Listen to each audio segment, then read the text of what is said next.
प्रायोजक है Ravi trading company. Sai प्रणाम। सिटी वन में आपका स्वागत है। आप देख रहे हैं दिन भर। मैं हूं सुजीत सिंह। आगे बढ़ने से पहले दर्शकों से एक अपील। कोरोना महामारी के बढ़ते हुए संक्रमितों की संख्या को देखते हुए कोविड प्रोटोकॉल का पालन करें, घरों में रहें और सुरक्षित रहें। अब एक नज़र सुर्खियों पर। एडीएम और एसपीसीटी ने दी जानकारी। कहा, साप्ताहिक कोरोना कर्फ्यू के दौरान इमरजेंसी सेवाओं की निर्बाध रहेगी आपूर्ति। संक्रमण की चेन को तोड़ने के लिए नगर आयुक्त की अध्यक्षता में संपन्न हुई मोहल्ला निगरानी समिति के सदस्यों की बैठक। जिला चिकित्सालय के इमरजेंसी में आने वाले सभी गंभीर रोगियों का डॉक्टर, स्टाफ नर्स पूरी तत्परता से कर रहे हैं इलाज। नगर आयुक्त ने दी जानकारी। कहा, साप्ताहिक कोरोना कर्फ्यू के दौरान नगर निगम चलाएगा सैनिटाइजेशन का महाअभियान। एडिशनल सीएमओ ने दी जानकारी। 19 से 44 वर्ष के बीच के लोगों के वैक्सीनेशन का कार्य होगा प्राइवेट अस्पतालों में। जिला आपदा प्रबंधन कार्यालय से रेमडेसिविर इंजेक्शन का तीमारदारों में किया जा रहा सरकारी रेट पर वितरण। पैडलेगंज चौकी के पास अनियंत्रित कार ने स्कूटी सवार दंपत्ति को मारी टक्कर। मौके पर पहुंचे पीआरबी जवानों ने घायलों को भिजवाया अस्पताल। 2 मई को होने वाले मतगणना को लेकर कर्मचारियों की हुई ट्रेनिंग। और जनपद के विभिन्न सरकारी एवं गैर सरकारी 77 अस्पतालों में किया गया वैक्सीनेशन का कार्य। पत्रकारिता जगत के स्तंभ और वरिष्ठ पत्रकार एंकर रोहित सरदाना के आकस्मिक निधन पर सिटी वन परिवार की ओर से भावभीनी श्रद्धांजलि। शासन के निर्देश पर शुक्रवार रात्रि 8 बजे से मंगलवार सुबह 7 बजे तक लगाए जाने वाले साप्ताहिक कोरोना कर्फ्यू में जिला व पुलिस प्रशासन संयुक्त रूप से आम जनमानस की रोजमर्रा की जरूरतों का ध्यान रखते हुए विभिन्न सामानों की आपूर्ति सुनिश्चित कराएगा। वहीं इमरजेंसी कार्यों के तहत आवागमन की मंजूरी दी जाएगी। कोरोना कर्फ्यू की अनदेखी करने वालों के खिलाफ कठोर कार्रवाई की जाएगी। इस संबंध में श्रीवंत संवाददाता से बात करते हुए एडीएम एफआर राजेश कुमार सिंह व एसपी सोनम कुमार ने बताया। माननीय जिलाधिकारी महोदय के द्वारा कल आदेश जारी कर दिया गया है, जिसमें आज दिनांक 30 तारीख की सायंकाल 8 बजे से आगामी 3 दिनों तक, मतलब शनिवार, इतवार और सोमवार और मंगलवार को, अर्थात 4 तारीख की सुबह 7 बजे तक, आज सायंकाल 8 बजे से 4 तारीख की सुबह 7 बजे तक कर्फ्यू रहेगा, लॉकडाउन रहेगा। और इसमें केवल और केवल जो अनिवार्य सेवाएं हैं वही रहेंगी, बाकी और किसी को घर से बाहर निकलने की अनुमति नहीं रहेगी। सर, कौन कौन सी दुकानें इसमें मतलब खुल सकती हैं? कोई दुकान नहीं खुलेगी इसमें। अनिवार्य सेवाओं से तात्पर्य है जैसे वाटर सप्लाई है या कोई चिकित्सालय से संबंधित व्यवस्था है। ये डिटेल न्यूज़पेपर में निकला हुआ है, लोग इसको देख लेंगे। ये वीकेंड लॉकडाउन आज रात 8 बजे से लगेगा और मंगलवार सुबह 7 बजे तक रहेगा। इसमें दुकानदारों से ये अपील रहेगी कि 7 साढ़े 7 के आसपास अपनी दुकानें बंद करके अपने अपने घरों में चले जाएं, ताकि 8 बजे से आज हम कंप्लीट लॉकडाउन लगाओ। हम लोग बिल्कुल इसको आज सख्ती से इन्फोर्स करेंगे टाइमिंग्स को। दूसरी चीज़ ये है कि इस दौरान जो है आवश्यक वस्तुएं, स्वास्थ्य सेवाएं, सफाई तथा पंचायत चुनाव के मतगणना कार्य से जुड़े हुए कर्मियों इनको ही अलाउ किया जाएगा, बाकी किसी को भी अलाउ नहीं किया जाएगा। मतगणना में जो अन्य लोग पहुँचते हैं उनके ऊपर किस तरह से कार्रवाई? नहीं, जो इसमें सिंपल सा आदेश यही है कि जो इम्पोर्टेंट लोग हैं वही जाएंगे। दूसरा, वो सब भी अपना कोरोना टेस्ट कराने के बाद ही, जो भी जहाँ मतपेटिका रखी है वहाँ सिर्फ कोरोना टेस्ट के बाद ही वो जाएंगे। अगर नेगेटिव है तभी वो जा पाएंगे। सर, कितने जगह से पोस्ट बनाए गए? ये 41 पोस्ट हमने बनाया है। ड्रोन कैमरे से भी निगरानी रखी जाएगी और इसके लिए हम लोग आज रात से लगेंगे और कल सुबह भी लगेंगे इसमें। कोरोना संक्रमण की चेन को तोड़ने के लिए शासन के निर्देश पर नगर निगम के नगर आयुक्त अविनाश कुमार के नेतृत्व में मोहल्ला निगरानी समिति के कार्य एवं दायित्व के संबंध में सर्किट हाउस स्थित एनेक्सी भवन सभागार में बैठक की गई। बैठक के दौरान मोहल्ला निगरानी समिति के सदस्य अपने अपने मोहल्लों में बाहर से आने वाले लोगों पर नजर बनाए रखेंगे। यदि किसी भी प्रकार की समस्या किसी भी परिवार में होती है तो तत्काल इसकी सूचना स्वास्थ्य विभाग की टीम को दी जाएगी। वहीं स्वास्थ्य विभाग की टीम उक्त परिवार की निगरानी शुरू करेगी। वहीं मोहल्ला निगरानी के सदस्यों की सहूलियत के लिए हर कंटेनमेंट जोन के बाहर टीन शेड नुमा बूथ बनाया जाएगा, जहां पर स्वास्थ्य विभाग, पुलिस, राजस्व और नगर निगम के कर्मचारी मौजूद रहेंगे। इस दौरान अपर नगर आयुक्त डीके सिन्हा, नगर स्वास्थ्य अधिकारी डॉक्टर मुकेश रस्तोगी सहित विभिन्न वार्डों के पार्षद और निगरानी समिति के सदस्य मौजूद रहे। अगर ऑक्सीजन लेवल इसको हम चेक कर रहे हैं, अगर उसका 90 से 100 के अंदर है तब तो कोई बात नहीं, बहुत घबराने की बात नहीं है। 95 से 100 बहुत अच्छा माना जाता है। अगर 90 तक अगर सेचुरेशन जा रहा है तभी हमारा भी चल सकता है, घर पे हम इसको इलाज कर सकते हैं। अगर 90 के ऊपर अगर जा रहा है, 90 से अगर 80 के बीच में आ गया तो इसको मतलब उसको मेडिकल फैसिलिटी की आवश्यकता है, उसको कहीं कहीं ऑक्सीजन सिलेंडर की आवश्यकता पड़ेगी जो उसको ऑक्सीजन सप्लाई चाहिए, तो उसके लिए हम प्रेफर करेंगे। अगर 80 का और भी घट जाता है, 70 के ऊपर आता है, जिसका मतलब पता करेंगे कौन सा है, कोई व्यक्ति किसी वार्ड से जुड़ा हुआ है, कोई मोहल्ले से जुड़ा हुआ है, तो इसको हमको भेजना पड़ेगा। तो पहला हमारा काम क्या, हमारे आशा बैंक में उस की वहाँ की बैंक में जैसे में पता चलता है कि फला व्यक्ति बाहर से आया हुआ, उसके संपर्क में आने वालों को शरीर में असर हो रहा है या अन्य कोई सिम्टम अगर आ रहा है तो उसको हमको विशेष रूप से देखना। इस संबंध में मीडियाकर्मियों से बात करते हुए नगर आयुक्त अविनाश कुमार ने बताया, शासन के नवीनतम दिशा निर्देशों के अनुसार जनपद गोरखपुर के शहरी क्षेत्र को हम लोगों ने कंटोनमेंट जोन में डिवाइड किया हुआ है और उसी के संबंध में हम लोगों ने जो उस जोन के अंतर्गत आने वाले वार्ड हैं, वहाँ की जो मोहल्ला निगरानी समितियाँ हैं, उनको सक्रिय करने के उद्देश्य से हम लोगों ने आज की ये बैठक भी रखी हुई है। इसके साथ साथ इसमें मुख्य रूप से हम जो कंटेनमेंट जोन है उसको चारों तरफ से बैरिकेडिंग से उसको हम लोग ब्लॉक कर देंगे और उसमें एक ही हम लोग एंट्री गेट देंगे, जहाँ की हमारे हम वहाँ पर शेड बना रहे हैं, टेंटेज के शेड बनाएंगे, जिसके नीचे हमारे संबंधित पुलिस के, प्रशासन के, नगर निगम के अधिकारी और कर्मचारी नीचे बैठ के वहाँ से निगरानी करेंगे। और इसके साथ साथ जो हमारी निगरानी समिति के जो सदस्य हैं, माननीय पार्षद जी, जो हमारी आशा बहुएं, आंगनबाड़ी कार्यकर्ती, हमारे सुपरवाइजर और अन्य जो लोग हैं, वो लोग वहाँ पर रहकर इस बात को ध्यान में रखेंगे कि जो कोविड प्रोटोकॉल का उसका पूरी तरह से पालन हो। वो इस बात पे ध्यान रखेंगे क्या उस मोहल्ले में कोई बाहर से जो प्रवासी है, कोई नया आदमी आया है, उसका वो लोग टेस्ट भी कराएंगे। अगर टेस्ट कराने पे अगर वो पॉजिटिव पाया जाता है तो उसको क्वारंटाइन सेंटर भेजा जाएगा। अगर वो उसमें नहीं है, नेगेटिव है, तो उसको होम आइसोलेशन में रखेंगे। इसके साथ ही साथ वहाँ पे जो अन्य आवश्यक वस्तुएं हैं उनकी, जैसे कि दूध है, सब्जी है, दवाइयाँ हैं, ये अन्य चीज़ें जो हैं उसको भी वो मुहैया कराएंगे। और वो इस बात का प्रयास करेंगे कि उस एरिया में ना कोई बाहर निकल पाए, ना कोई अंदर जा पाए। अगर किसी को कोई बहुत ज़रूरत की चीज़ ज़रूरत पड़ती है, उसको भी वो समिति के लोग या वहाँ पर जो ड्यूटी पे तैनात अधिकारी हैं, कर्मचारी हैं, वो इसको ध्यान देंगे, उसकी ज़रूरतों को पूरा करेंगे। इसके साथ ही साथ जो नगर निगम की पूरी टीम है, वहाँ के जोनल अधिकारी के नेतृत्व में, वो डेली वहाँ पर 2 टाइम जो है पूरे उस कंटेनमेंट जोन को सैनिटाइज करेंगे अच्छे तरीके से। नेताजी सुभाष चंद्र बोस जिला चिकित्सालय के इमरजेंसी विभाग में आने वाले गंभीर मरीजों का इलाज पूरी तत्परता के साथ किया जा रहा है। ऐसे में पूरा जिला चिकित्सालय मरीजों के सकुशल इलाज कर उनके घर वापस भेजने में लगा हुआ है। डॉक्टर, स्टाफ नर्स और हॉस्पिटल के अन्य कर्मचारी निरंतर कई घंटे कार्य कर मरीजों की सेवा में लगे हुए हैं। ऐसे में कहीं न कहीं बढ़ते हुए संक्रमण की चेन को तोड़ने के लिए जिला चिकित्सालय के डॉक्टर कार्य कर रहे हैं।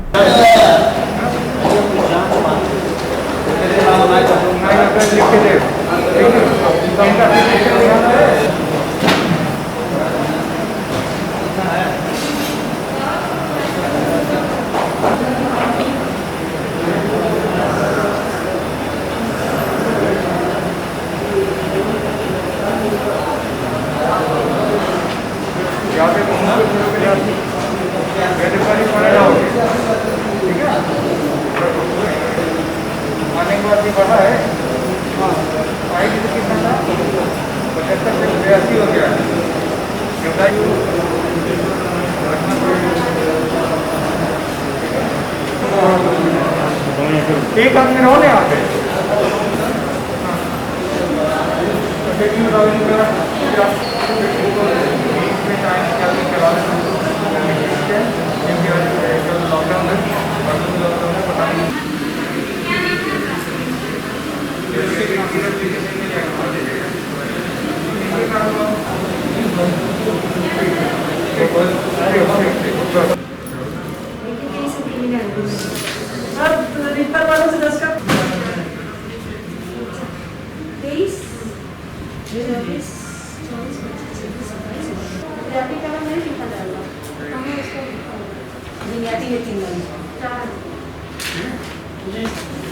इस संबंध में सिटीवन संवाददाता से बात करते हुए जिला चिकित्सालय के SIC डॉक्टर अभय चंद्र श्रीवास्तव व जिला अस्पताल के कोविड-19 नोडल डॉक्टर राजेश कुमार ने बताया।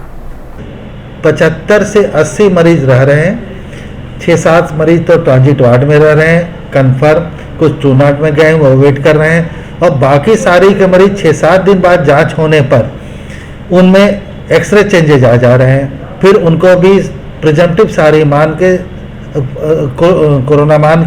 कोरोना के प्रोटोकॉल के हिसाब से ट्रीट किया जा रहा है। क्योंकि इतना 70-72 मरीजों का सुबह शाम राउंड लेना एक डॉक्टर के बस की नहीं बात है, इसलिए इमरजेंसी के लिए अलग डॉक्टर और इमरजेंसी वार्ड के लिए अलग डॉक्टर अराउंड द क्लॉक लगाए गए हैं फिजिशियन, जिससे कि फिजिशियन जो उनको एडवाइज कर रहे हैं उनको प्रॉपर कैरी ऑन करा सके। दवा की आपूर्ति देने के लिए किट भी बनवाई गई हैं। हर तरह से हम लोग मैनेज कर रहे हैं। ऑक्सीजन हमारे पास सफिशिएंट है।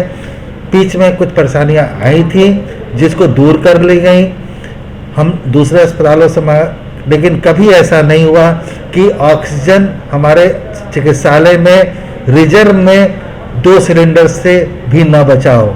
ऐसा इंतजाम मैं बहुत शुक्रगुजार हूँ अपने जिलाधिकारी महोदय का कि रोज रात में 10-11 बजे जब भी हम उन्हें फ़ोन किया वो फ़ोन उठाते हैं, गाइड करते हैं और किसी भी तरह की असुविधा के लिए हमें ऑक्सीजन या कोई भी चीज़ रखने के लिए वो देते हैं। इस समय शहर के अधिकतम अस्पताल भरे हुए हैं।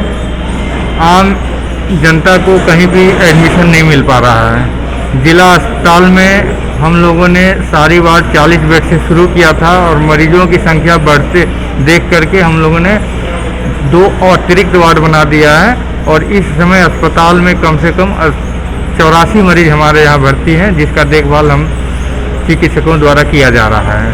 इसमें से काफ़ी मरीज गंभीर अवस्था में हैं जो कि कहीं बाहर ले नहीं जा सकते हैं, तो हम लोग जितना संसाधन हम लोग के पास है उससे उनका इलाज कर रहे हैं। कुछ लोगों को उससे सुधार भी मिल रहा है, कुछ लोग छुट्टी होकर के ठीक होकर के घर भी जा रहे हैं। सर, ऐसे संक्रमितों के बीच में रहते आप अपने आप को कैसे अपने आप को मेंटेन रख पाते हैं?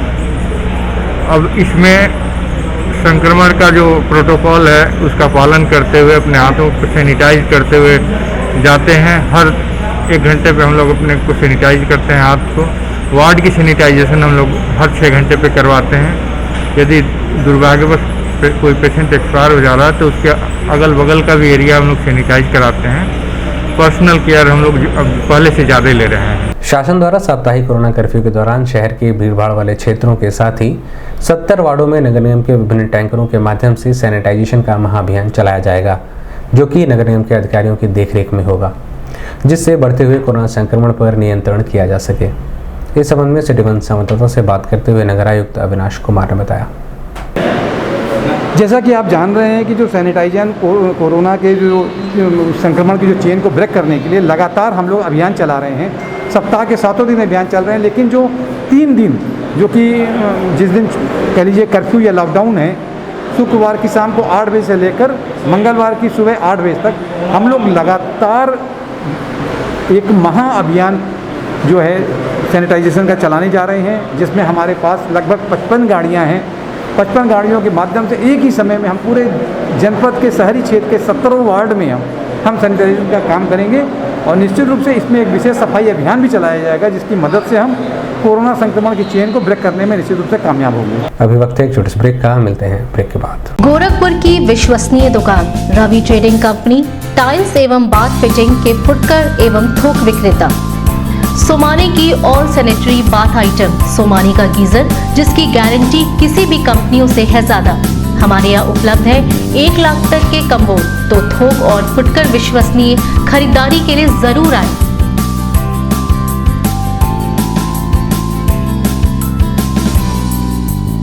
Ravi trading company, mobile number 9450144390। हर खरीद पर पाएं आकर्षक छूट, साथ में फाइनेंस की सुविधा भी उपलब्ध। नमस्ते, मैं प्रिया मिर्जा। आप देख रहे हैं गोरखपुर का नंबर 1 चैनल सिटी 1। आप देख रहे हैं गोरखपुर का नंबर 1 चैनल सिटी 1। हाय, मैं ईशान और आप देख रहे हैं गोरखपुर का नंबर 1 चैनल सिटी 1। आप देख रहे हैं गोरखपुर का नंबर 1 चैनल सिटी 1। मैं हूं दिव्या दत्त। हेलो गाइस, मैं दिलजीत दोसांझ। आप देख रहे हैं सिटी 1 गोरखपुर का नंबर 1 चैनल। हेलो एवरीबॉडी, मैं हूं कृष्णा अभिषेक और आप देख रहे हैं गोरखपुर का number 1 channel city 1। Hi Manmeet, with Amit bros, और आप देख रहे हैं गोरखपुर का number 1 channel city 1 channel. Break के बाद आपका स्वागत है। आइए देखते हैं दिन भर। शासन के निर्देश पर वैश्विक महामारी कोरोना वायरस की चेन को तोड़ने के लिए 19 से 44 वर्ष के बीच के लोगों का वैक्सीनेशन का कार्य प्राइवेट अस्पतालों द्वारा किया जाएगा। वहीं सरकारी अस्पतालों में 45 वर्ष से अधिक के लोगों का वैक्सीनेशन का कार्य निरंतर जारी रखा जाएगा। वैक्सीनेशन के दौरान भीड़भाड़ की स्थिति उत्पन्न न हो, इसके लिए शासन द्वारा निर्धारित पोर्टल पर रजिस्ट्रेशन कराकर ही अपने बूथ पर जाकर लोग वैक्सीनेशन कराएं। ऐसी व्यवस्था शासन द्वारा की गई है। इस संबंध में सिटी 1 संवाददाता से बात करते हुए additional CMO doctor Neeraj Pandey ने बताया। गाइडलाइन के अनुसार 18 साल से ऊपर के लोगों का रजिस्ट्रेशन स्टार्ट कर दिया गया है और प्राइवेट हॉस्पिटल वाले इनका टीकाकरण करेंगे। सरकारी के लिए अभी तक जो निर्देश है उसके हिसाब से हम 45 साल से ऊपर वालों का टीकाकरण करते रहेंगे। तो ऐसे में सर अभी प्राइवेट अस्पतालों में जाएंगे तो उनको कुछ चार्ज भी देना होगा? बिल्कुल, सरकार जो भी चार्ज फिक्स करेगी, जिस दर से उन्हें वैक्सीन मिलेगी, इसके अलावा वो अपना भी कुछ चार्ज ऐड करके उसको निर्धारित कर सकेंगे। सर अब 18 साल के लोगों को एक टीकाकरण स्टार्ट होगा सर, तो इसमें काफ़ी भीड़ देखने को मिलेगी, उसके लिए सब क्या कुछ तैयारियाँ की गई? इसके लिए एक तो व्यवस्था ये की गई है कि पहले जैसे लोग बूथ पर आते थे और वहीं अपना रजिस्ट्रेशन करा लेते थे और हम टीकाकरण करते थे, तो इससे भीड़ बहुत बढ़ जाती थी। नई व्यवस्था के तहत 18 से 44 साल तक के लोगों के लिए बूथ पर रजिस्ट्रेशन कराने की कोई व्यवस्था नहीं है। लोग पहले से अपना रजिस्ट्रेशन कराएंगे, अपना स्लॉट डिसाइड करेंगे और फिर बूथ पर आकर टीकाकरण कराएंगे, जिससे कि भीड़ बूथों पर अनावश्यक भीड़ न हो। जनपद के विभिन्न अस्पतालों में कोरोना संक्रमितों का इलाज किया जा रहा है। ऐसे में इलाज में महत्वपूर्ण रेमडेसिविर इंजेक्शन की कालाबाजारी रोकने के लिए जिला प्रशासन ने इसके वितरण की कमान खुद संभाल रखी है। ऐसे में जिला आपदा प्रबंधन कार्यालय पर कर्मचारी पूरी जिम्मेदारी के साथ संक्रमितों तक रेमडेसिविर इंजेक्शन का वितरण कर रहे हैं। इस व्यवस्था को सुनिश्चित करने के लिए मरीजों के तीमारदारों में सरकारी रेट पर रेमडेसिविर इंजेक्शन का वितरण किया जा रहा है।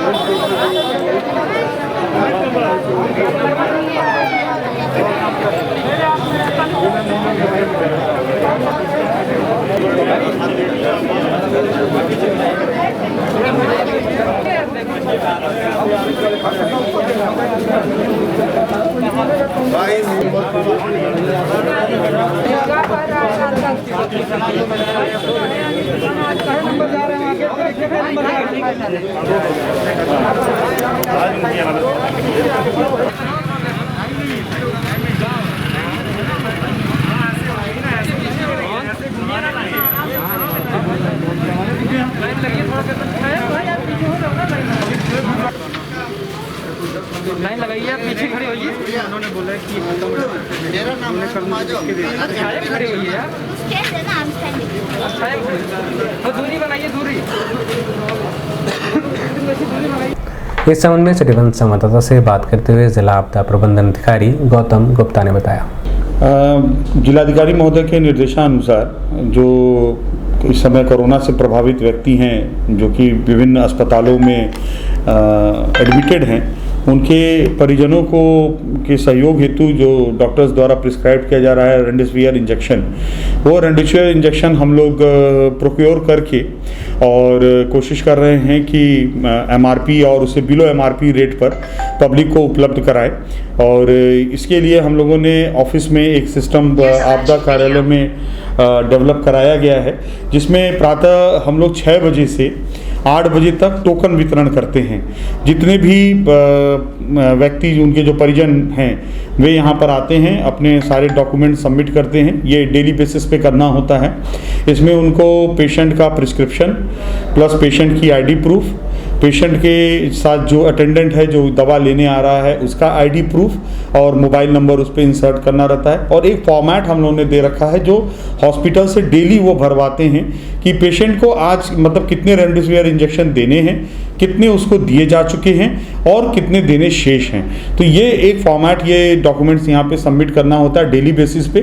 वो डॉक्यूमेंट्स यहाँ पे सबमिट करते हैं, उसके बिहाफ पे हम उन्हें एक टोकन दे देते हैं। टोकन पे नंबर रहता है जो कि लगभग आज के डेट में अगर हम देखें तो पर डे तकरीबन हम लोग 1 से लगाए 300 के आसपास तक हम लोग टोकन यहाँ पे रिलीज कर रहे हैं। ये टोकन हम लोगों को दे देते हैं। कोशिश हम लोगों की ये रहती है कि जिसका फर्स्ट डोज है, क्योंकि first dose near about 200 mg का होता है, तो उसको 2 वायल उपलब्ध कराया जाए। और डेली जो बाकी जो 4 डोजेस डॉक्टर्स प्रिस्क्राइब करते हैं वो 100 mg का रहता है, तो वो हम लोग डेली बेसिस पे वो देते हैं ताकि अधिक से अधिक लोगों को हम लोग सर्व कर सकें। कैंट थाना क्षेत्र के पैडलेगंज चौकी के पास नौका विहार की तरफ से तेज रफ्तार से आ रही अनियंत्रित कार ने स्कूटी सवार दंपत्ति को जोरदार टक्कर मार दी, जिसमें स्कूटी सवार दंपत्ति गंभीर रूप से घायल हो गए। मौके पर पहुंचे 324 PRV के जवानों ने घायलों को तत्काल जिला चिकित्सालय भिजवाया। वहीं कार चालक को हिरासत में ले लिया गया है।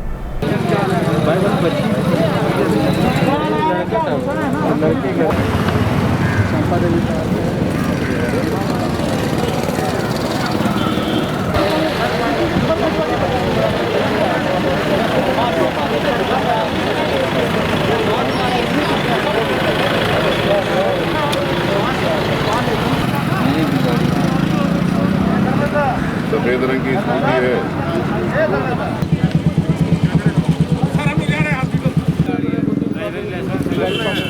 को लग रहा सीख हो रहा होगा, सीख रहे होंगे।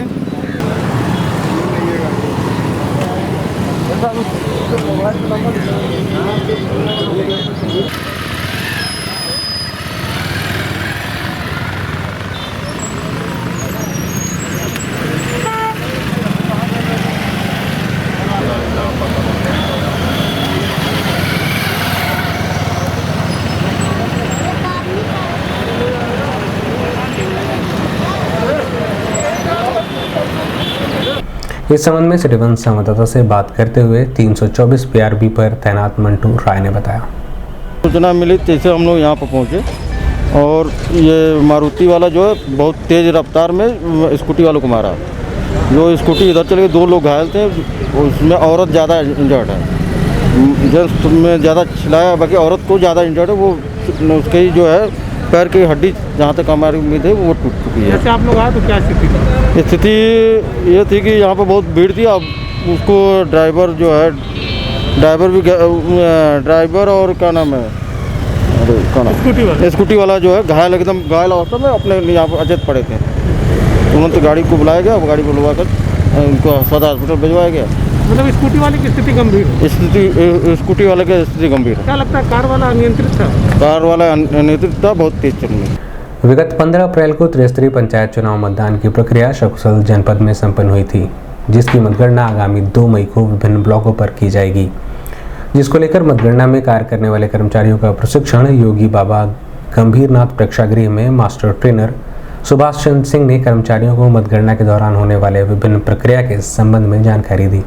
मतदाताओं द्वारा विभिन्न बूथों पर जो मतदान किया गया है उन्हीं का मतगणना 2 मई 2021 को कराया जाना है, जिसमें आपको मतगणना कार्मिक के रूप में आपकी नियुक्ति की गई है। तो मतगणना को किस प्रकार से वहां संपन्न कराना है उससे संबंधित प्रशिक्षण मैं मनोज कुमार गुप्ता, सहायक अभियंता लोक निर्माण विभाग से आप सभी को मतगणना प्रशिक्षक की भूमिका में उपलब्ध हूँ। आप सबका प्रशिक्षण मेरे द्वारा आपको मिलेंगे। आप जब जाएंगे वहाँ पर तो सबसे पहले आपको तय ये करना है कि आपकी जो काम जाने हैं वहाँ क्या व्यवस्था है। जब जिस काउंटिंग टेबल पर आपकी ड्यूटी लगे से सटे मतगणना की व्यवस्था की गई है, वहाँ पर एक आरओ साहब है। इस संबंध में सिटीवन संवाददाता से बात करते हुए मास्टर ट्रेनर सुभाष चंद्र सिंह ने बताया। जो त्रिस्तरीय पंचायती राज व्यवस्था के अंतर्गत सामान्य निर्वाचन हुए थे, ये जनपद में 15 अप्रैल को हो गया था। और उसकी काउंटिंग 2 मई को होनी है। और काउंटिंग में कौन कौन भाग लेंगे, मतगणना कर्मी हैं, सुपरवाइज़र हैं, उनको काउंटिंग कैसे की जाएगी उसके बारे में विधिवत उनको जानकारी दी जा रही है, जिससे कि किसी प्रकार का विवाद न होने पाए। वहाँ पर न्याय पंचायत वार जो है कक्ष आवंटित होंगे जो ARO के अंदर में होते हैं, और वहाँ पर हर कमरे में 4 टेबल लगाए जाएंगे और हर टेबल पर 4 लोग होंगे। एक उसमें सुपरवाइज़र होगा और 3 मतगणना कर्मी होंगे। और जो स्ट्रांग रूम है वहाँ से मतपेटी लाने के लिए एक चतुर्थ कर्मचारी होगा, और जब मतपेटी वो आएगी तो सभी जितने भी क्रियाकलाप है उसका वीडियोग्राफी होगा, जिससे कि किसी प्रकार की कोई शिकायत ना होने पाए। जब मतपेटी आएगी तो कैसे उसको खोलना है, कैसे उसमें से मतपत्र निकालने हैं और कैसे कैंडिडेट वाइज उसको छांटना है, ये सब बातें इनको जानकारी दी जा रही है कि कैसे बंडल बनेंगे 50-50 के और कैसे प्रारूप जो है उसको भरा जाएगा, इसके बारे में इनको जानकारी दी जा रही है। वैश्विक महामारी कोरोना वायरस पर नियंत्रण के लिए स्वास्थ्य विभाग निरंतर वैक्सीनेशन की प्रक्रिया को जारी रखे हुए है। इसी क्रम में जनपद के विभिन्न 77 सरकारी व गैर सरकारी अस्पतालों में वैक्सीनेशन का कार्य किया गया, जिसमें बड़ी संख्या में लोगों ने वैक्सीनेशन का लाभ उठाया।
इस संबंध में सिटी वन संवाददाता से बात करते हुए additional CMO doctor Neeraj Pandey ने बताया। आज कुल मिला के 77 बूथों पर हमारा टीकाकरण हो रहा है। इसमें सरकारी भी हैं और प्राइवेट भी। तो प्राइवेट अस्पतालों में चार्ज भी देना होगा? प्राइवेट अस्पतालों का चार्ज पहले से फिक्स है, वो 250 रुपया अधिकतम एक वैक्सीन के लिए चार्ज कर सकते हैं।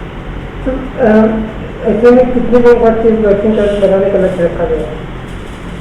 आज 7700 लोगों को। तो कितने उम्र तक के लोगों को अभी तक वैक्सीन लगाया जा रहा है? अभी 45 साल से ऊपर के सभी लोगों को वैक्सीन लगाया जा रहा है। दिन भर में बस इतना ही। आइए नजर डाल लेते हैं आज की सुर्खियों पर। ADMF और SPCT की जानकारी। कहा साप्ताहिक कोरोना कर्फ्यू के दौरान इमरजेंसी सेवाओं की निर्बाध रहेगी आपूर्ति। संक्रमण की चेन को तोड़ने के लिए नगर आयुक्त की अध्यक्षता में संपन्न हुई मोहल्ला निगरानी समिति के सदस्यों की बैठक। जिला चिकित्सालय के इमरजेंसी में आने वाले सभी गंभीर रोगियों का डॉक्टर, स्टाफ नर्स पूरी तत्परता से कर रहे हैं इलाज। नगर आयुक्त ने दी जानकारी। कहा साप्ताहिक कोरोना कर्फ्यू के दौरान नगर निगम चलाएगा सैनिटाइजेशन का महाअभियान। एडिशनल CMO ने दी जानकारी। 19 से 44 वर्ष के बीच के लोगों के वैक्सीनेशन का कार्य होगा प्राइवेट अस्पतालों में। जिला आपदा प्रबंधन कार्यालय से रेमडेसिविर इंजेक्शन का तीमारदारों में किया जा रहा सरकारी रेट पर वितरण। पैडलेगंज चौकी के पास अनियंत्रित कार ने स्कूटी सवार दंपत्ति को मारी टक्कर। मौके पर पहुंचे PRB जवानों ने घायलों को भिजवाया अस्पताल। 2 मई को होने वाले मतगणना को लेकर कर्मचारियों की हुई ट्रेनिंग। और जनपद के विभिन्न सरकारी एवं गैर सरकारी 77 अस्पतालों में किया गया वैक्सीनेशन का कार्य। अगले अंक में आपसे फिर मुलाकात होगी। साईं प्रणाम।